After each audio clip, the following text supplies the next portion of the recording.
So my first question is, you mentioned the challenges for women, and you talked about the name change. Was that the only issue that you could find, or was there any sort of idea that there might be other challenges for why women were waiting longer? Again, I think it was difficult for us to identify. It was clearly one of the issues that had been identified through the gender-based analysis plus that the department had done.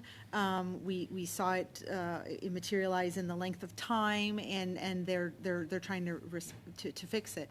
I do think there might also be a challenge on the medical side of treatment. There are not a lot of women in service. Mm-hmm. And so understanding all of the impacts of post-traumatic stress syndrome and other issues on female service members is really not that well known. So there is some of that information missing that might cause other delays. But again, we couldn't really pinpoint them all, but I think those were two areas I would point to that would cause delays for women.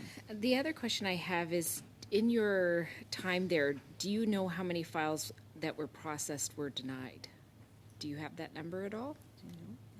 No, I'm sorry, okay. I don't have that number. No, that's fine. I just wanted to check, because one of the things that we keep hearing is that a lot of veterans organizations have been very clear that they would like to see automatic approval and then a review process after, and then a fixing up of the system, so that people get the services, veterans get the services immediately, even if it's a baseline, and then additions may be added. I'm just wondering if you have any thoughts on that sort of idea of the process being automatic approval and then review to make sure that the veterans get their needs met. So I do think that process has some merit when it's founded with some information, right? Mm-hmm. As I mentioned earlier, if you know there are certain conditions where the majority are always approved, and there is a base level and then it's adjusted based on the severity of the injury, that is a likely solution. I do caution no upfront vetting and payment controls. Mm-hmm. There is some due diligence that needs to happen, right? That